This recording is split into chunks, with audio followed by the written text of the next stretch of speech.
Hey everybody! Imagine if you could learn from kings and queens how to radiate with confidence, align with your inner purpose, and start living a life of potential, opportunity, and abundance.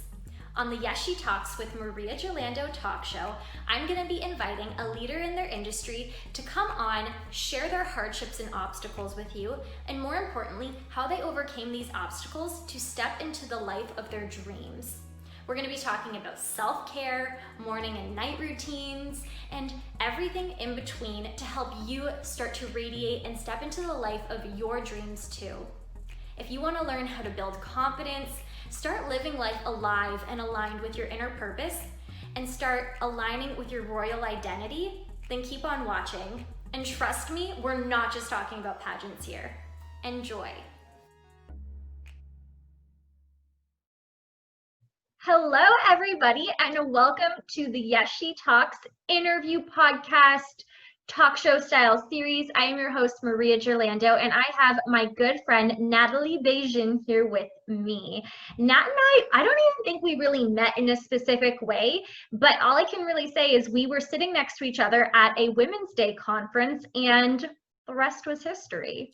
Nat, you are just an amazing person, and I'm extremely blessed that you're a part of my life, but I want you to give a little introduction about yourself. Well, thank you. So yeah, like you said, my name is Nathalie. I essentially just graduated with my master's of architecture. I've been studying architecture for 5 years. And I also, one of the things that I do on the side is I have a blog and a community online called Gutsy Feeling. And I essentially share my story living with Crohn's disease for the last 11 or 12 years. And yeah, that's kind of how everything started. And that's my main side project now, is really just advocating for people and really trying to inspire others to live and thrive despite any setbacks that they may be facing. So that's my main two passions in life. Nathalie, that was a great answer. Have you ever thought about pageanting? I'm kidding. This show is not just about pageants. We are talking about inspiring confidence, overcoming obstacles and challenges rather, stepping into the life of your dreams so that you can live life alive. And for you all, if you've not heard that term, or if you've never watched my content before, Live Life Alive is not only my platform for the Miss World Canada pageant, but it's also the brand that I really try to just live and teach others by, is to live with the sense of awe and wonder in each day, look at the possibilities around you, and most importantly, be grateful in each moment for the life that you have, and that will just bring you happiness, joy, and success. And Nathalie, I don't want to go right into it. I don't want to do that, because I thought if I'm going to have my own talk show series, I want it to be fun. I want it to be different. So what we're actually going to do to start is something that's called the Mad Minute. I want to call it something else, but I've only heard it called this, so we're going to leave it like this until I find another name. So what this is, it's going to be a this or that style of series of questions. You can answer it in a split second. You can give a little explanation if you want. It's just to kind of have fun, let the audience get to know you a little bit. Okay, let's do it. All right. So we're going to start with podcast or blog. Ooh, podcast is what I listen to more, but I love writing my blog. So podcast. We'll say podcast. Summer or winter? Summer, 100%. Being your own boss or working for a boss? Being your own boss. And then shameless plug, Nathalie does own Stitching Sunshine on Instagram. If you didn't know, we collaborated together. Shameless plug, go check them out right now. Weights or cardio? Weights. Patio dining or takeout? Very COVID-19 question. I would say patio dining. These are personalized too. These are not the same for everyone. I'm really picking it based on each person. Look at you. Maria or Kirsten? Oh. No, I'm just kidding. I'm totally just kidding. That's not on here. That's not on here. We know it's Maria. That's okay. I'm kidding. We got to get Kirsten here. We got to get KP here. Yeah, you do. So maybe that's the mad 30 seconds. Maybe that's like the dirty 30 seconds or something. Ooh, but that's just to kind the of like dirty get you 30. warmed up, settled in, a little bit more relaxed. If you have tea or coffee, I have an empty mug here, but whatever it is, we're here to chat back and forth, share different experiences in our life, how really we not only just go about our day, but how we really thrive, as you said. And so, Natalie, I always like to start off my interviews with, what to you does the term live life alive mean?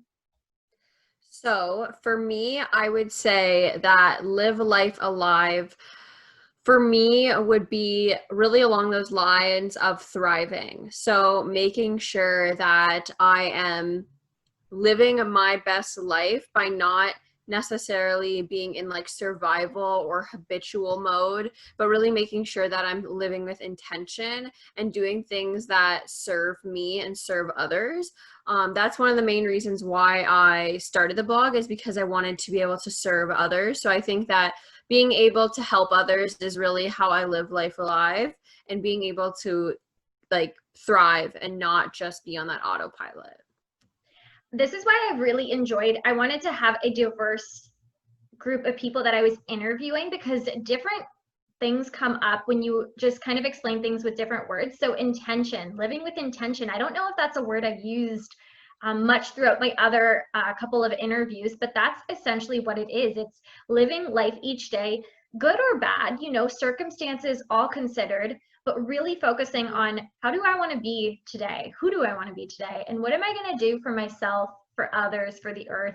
Really just having that sense of control in your life. And I think one thing about this is that not everyone lives this way.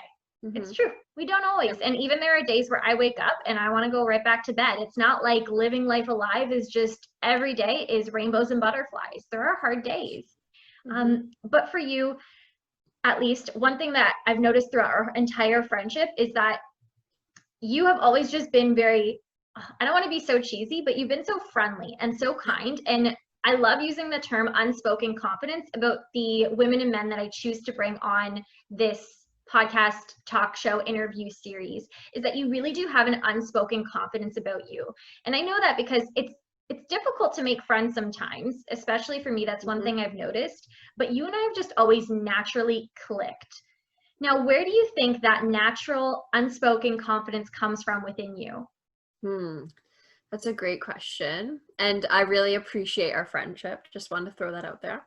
But that's a good question. I feel like a big part of the reason that I have good or more confidence, especially in the way that I speak, is from singing. So I grew up singing. I still sing, but like not like in shows or stuff anymore.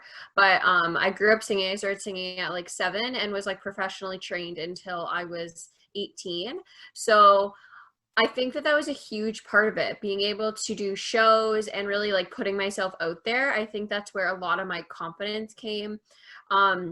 And when it comes to speaking out about my Crohn's disease, I feel like my confidence kind of grew over time, because definitely when I was initially diagnosed at the age of like 11 and even through high school, I didn't really want anybody to know. So I feel like that kind of just comes with time and like really accepting yourself for all that you are and wanting to share with others. So I think those are the two main ways that I have grown so much confidence. But I'm definitely not like super confident all the time. There's definitely like, there's things that you always have to work on. Well, I think that's the thing about confidence, especially being so deeply embedded with you. It doesn't always have to be shining for it to be present. Yeah. And I will say, I'm a public speaker. I've spoken to audiences of thousands of individuals, young and old, but I will not sing. I will not sing for other people. That is not my thing. It makes me so uncomfortable. And when I was in the Philippines last year, we were doing a karaoke night, and it wasn't required to go up, but one of my friends who was there, who was not competing, she was just with the group, she was like, get up there and you go sing. She was like a level away from me, and I thought, okay, I'm gonna go sing. And I will say, I've always known that if I'm gonna sing a song in karaoke, it's gonna be I Will Survive. And let me tell you, I did survive that moment, and it felt so good and so exhilarating. So I definitely see how people love singing and how it just makes you forget about your worries in the world. You cannot be thinking about other things while you are singing. That is for sure. Nope. Do you want to like give us a little note, a little riff? Do you want to beat? Sure. I'm putting her on the spot. I will survive. Oh no, You're putting me on the spot. Let's Yeah. go with. I was saying I will Hold survive. on. Are we here? Are we here? We're good? We're good. Okay. I will survive. I was petrified to think that I could never live without you by my side. That was so good. She's very jazzy. Did you and get I it? want to hear Nat sing all the time. I don't want you to speak to me. I want you to sing to me. But that's what I love about this. And again, I just wanted to really not only like talk about the every confidence, word I say. I didn't want to just talk about the confidence you had. I want to show people what makes a confident person. And it is just being able to say, oh, okay, you want me to sing? All right, I guess I'm going to start singing now. No worries about that. I love that about you, Nat. And going back to the last thing that you said that you're not always confident, which again, is not something that ever needs to be said. We all go through those moments of downtime where we're just not feeling ourselves. But what do those moments look like for you? Well, for me, I feel like a lot of the things where confidence for me, like is easy is when it's moments that it's like black and white, if that makes sense. So like, for example, in school, like there's usually a right or a wrong answer, or there's like A or B. It's like, you know what I mean? So there's like more polarizing differences. Unless and you're in nursing and all of the answers are right. My nurses will get that. Sorry, continue. But I mean, there are moments where it's like a lot of the answers are right. But for me, where my confidence isn't as like good is in moments of like ambiguity. So when there's moments where like there could be multiple right answers, or like everybody kind of goes through it in a different way, those are times where like I find I struggle more with confidence. Whereas if I know that there's like a right or wrong and I'm either doing it right or wrong, I feel like I can be more confident about it. So that's something that I'm trying to work on, is really like, I talk a lot with my hands, but something I'm trying to work on is ambiguity, and being okay with ambiguity, and being okay with like that gray area, and realizing that everybody experiences them differently. So definitely you would have not liked nursing, because there was never just one right answer. So glad you did not do that. I understand you better when you speak with hands, so please do. It's like my third language of being Italian. So in those moments when you don't feel your best, when you're, facing maybe a question or a circumstance where, like how you said, it's a gray area. There is no right, there's no wrong. You're kind of relying on either yourself, your past experiences, the advice from others to move you forward.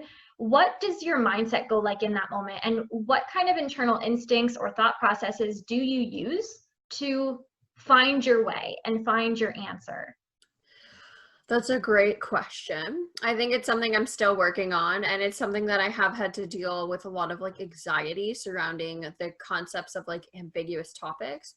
But I feel like for me, when it comes to like things that bring me anxiety or things that are surrounding that realm, something that I've learned to really identify with, or to really like listen to, is to not identify with your thoughts, because a lot of times you identify with your thoughts or emotions, and it's not necessarily an accurate statement of how you actually feel. And a lot of times your thoughts, they could be anything. They don't have to mean anything. It's whatever you choose to believe. It's whatever you choose to feel.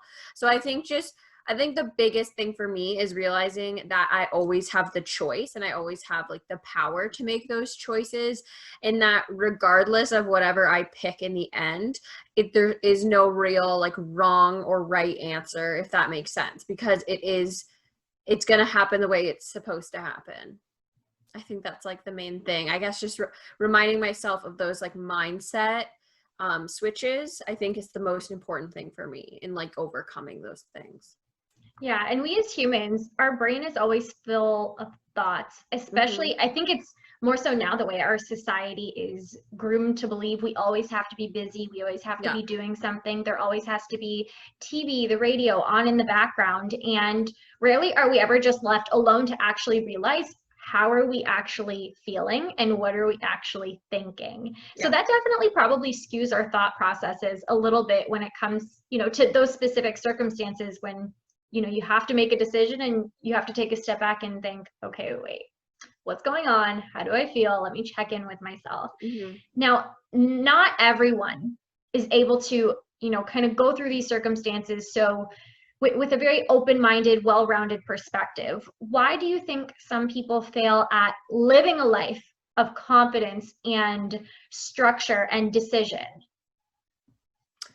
I feel like some of the points where people may fail is that I feel like confidence comes from experience.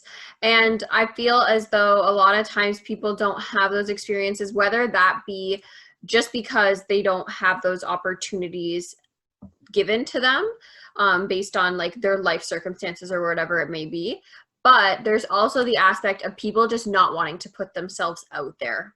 So without having those experiences, without being able to try those things, really, I think confidence comes with experience and with learning. You're not going to be confident at something the first time you do it. You have to practice, you have to try again, you have to continue to push yourself to do these things or to try new things. So I feel like that's the number one thing I would say is if there are opportunities, like go after them and try them. There's nothing wrong with failing at things, even though as somebody who I would say is like a recovering perfectionist, I understand like the struggle of wanting things to be like perfect and never seem as though you're like failing or not doing something right. But I think that's like one of the number one reasons why people like lack in confidence, and also I guess in like what did you say? Diligency. You said something else too as well that went along with that sentence. But I say a lot. That's why this is called She Talks, because she just don't stop. I mean, I get it. But like I think along those lines is like experiences are a really big part of like what defines you as a person. And so obviously like I don't want like a lot of bad experiences have defined me as a person, or quote unquote bad experiences from like my life with Crohn's disease and whatnot have defined me as a person. But like I'm not expecting everyone to like go out and like, you know, have a chronic illness and like get those experiences. Like obviously no, but everybody is shaped in a different way. So I feel like, yeah, that's my answer for that. I want to get you a shirt that says, "Hi, my name is Nat, and I'm a recovering perfectionist." Yeah, is that exactly. offensive? I don't know, but it's a true thing. It's a true thing. Now, I feel like there are certain little like aha moments that we have where we know, like, oh, I'm gonna grow from this. I'm gonna learn, and I'm about to be a different version of myself, a way more self-aware version. What has been something that you've taken on that you knew, ooh, like this is gonna build me as a person in a good way? Like maybe it's something you joined, something you tried, a person you decided to talk to when you know, could have just not spoken to them. What has that been for you? I feel like there's a lot of those moments. I feel like one of them is definitely starting Gutsy Feeling and starting my blog. That definitely like, although it was like a very, like I kind of just started it being like, whatever, like I'm thinking of doing this, I'm just going to do it. But it really like after even like 3 months and like my following growing so much and meeting so many people, I think that was one of those moments. I think that also there's been a lot of people that I've met over the years where I'm like, wow, like this person's going to instill knowledge that's going to last with me forever. So I think I'm like lucky in that sense that I've been able to be connected with a lot of people.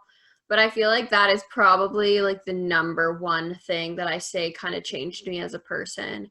And I guess going into my career path as well, going into architecture and starting that degree. And I think that I changed a lot and I learned a lot going to school in Detroit where I did. I think it was really eye-opening because there's a lot of experiences that people go through in Detroit specifically, like a lot of American cities that we would have never experienced here. So yeah, I think those are the main ones.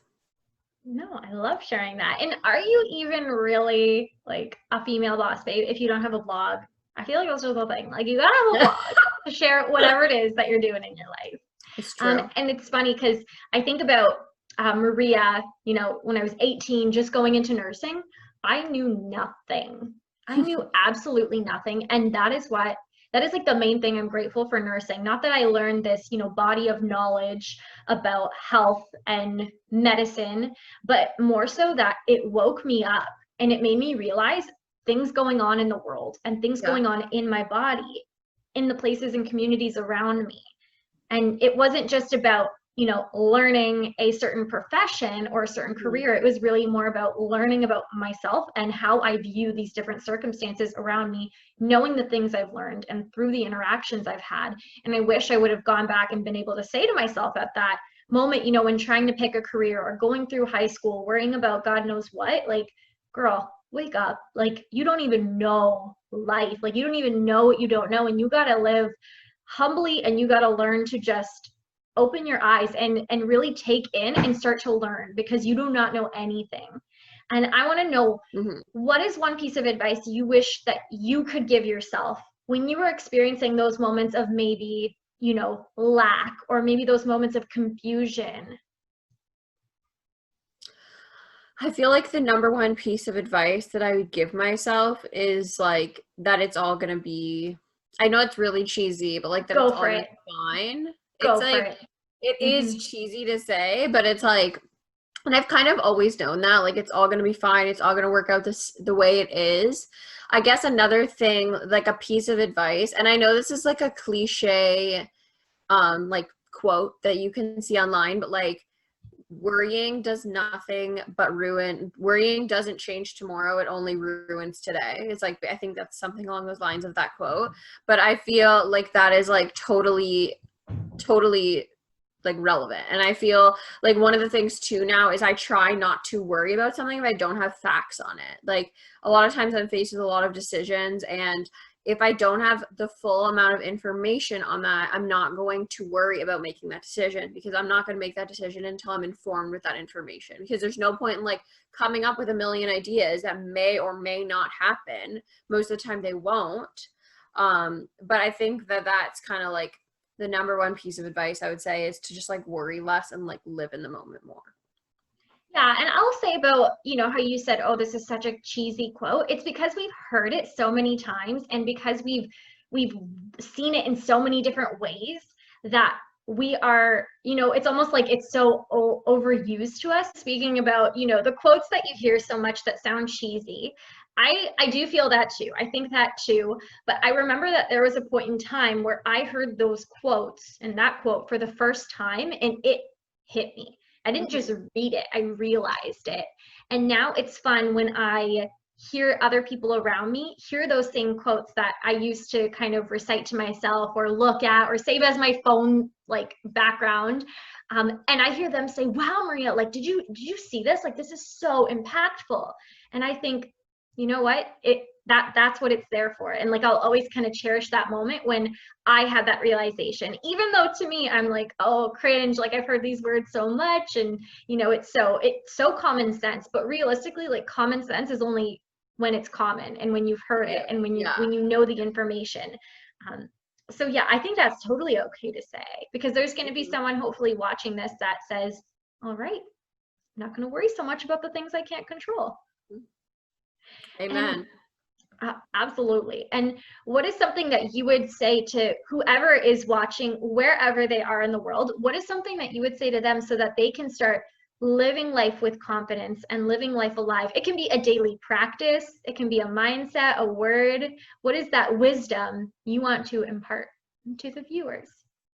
I feel like I am a person that thrives on a good routine, and something that I have like learned over the past, I would say I started this maybe 2 years ago. I kind of been doing it for a while, but I feel like developing a very good morning and evening routine is a really good idea, and it's something that can really set you up for your day and set you up for a good night of sleep. So I feel like including things that work for you, and it's really about like showing up on your own terms and waking up on your own terms. And I feel like a lot of times, like especially people that are our age or who are working full time, they will like get up and literally be like a slave to their boss immediately and be like, I need to get to work for this time, so I'm going to reverse engineer the exact amount of time that I have to get ready and get out the door. Like, you know what I mean? So I feel like get yourself a little routine, even if it's just like 10 minutes of you being like, okay, like I just want to wake up 10 minutes earlier so that I can like sit and maybe drink half my coffee and meditate or journal or whatever. And I kind of go in and out of flows of journaling in the morning or doing whatever, but I'm currently in the practice of meditating in the morning and journaling my goals in the morning, so writing those out and writing out my intentions for the day. So I feel like just really being mindful of your time and taking back control of your time. That's I learned a lot of this from Amy Landino. She has a book called gosh, Good Morning, Good Life. Yes, Good Morning. Why could I not remember that? She literally says it every video. But anyway, I Maria read it too, but I really loved her book. So if you do want to learn more about like taking back control of that, I feel like she talks a lot about it in her book, Good Morning, Good Life. But yeah, I feel like that's kind of my number one piece of advice to like level up your life would be to develop those routines, and especially so that you can fall back on them. It's not a matter of like, okay, I don't do this routine every single day, but like maybe you get into a crazy period and you're starting to feel really overwhelmed or really like, you know, just not yourself. You can fall back on these routines that make you feel good and that make you feel like yourself. So I feel like that's probably my number one piece of advice to like level up. Yeah, thrive, live life alive, Yeah. strive, all the rhyming words. Having something of structure in your day is going to help you have a little bit more structure in your life. And when you take control, again, when you take control of your morning, it's just going to build that much more of the person you are within and believing in yourself because you did that. Like you didn't just let whatever happened in the morning take control of you. You were present and again, living with intention, and you were choosing what to do in that morning. And it's so much more powerful than you think. And it's okay to, you know, lose that kind of routine as many times as you want, but you're always going to be able to go back to it. It's always going to be there waiting for you. You can either do it or not do it. Yeah, and I think like just to add, I feel like something that's important to note is that you don't need to like watch every single YouTube video about how to develop a morning routine.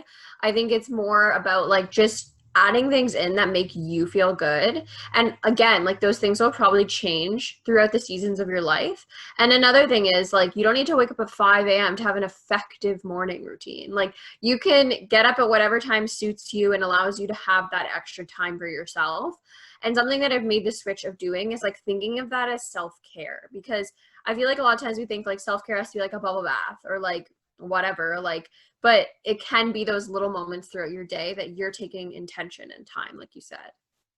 I think one of my biggest switches, because I just woke up at 6 or 5:30 this morning. Whew, I'm going to toot my own horn there. You know, one of the biggest things that I've read and seen online in successful people and healthy people is that you drink water in the morning. I don't love this when I'm waking up at 5:30. Like I want to wake up at 5:30 when I know I can have a hot cup of coffee. But I'm like, you know what? It's not like this is a set in stone rule that you have to do or else you're unhealthy. I'm going to have my water right after, but I'm going to wake up for my warm cup of coffee. And that's again the part of the control. It's knowing that I'm going to take in information that I learn and I'm going to make it my own because I'm me and I'm different than whoever wrote that or whoever researched that. Yeah, for sure. Yep. Yeah, now I think that this is just like the perfect note to end on. I feel like if you're going to take anything away from this, it is that last point.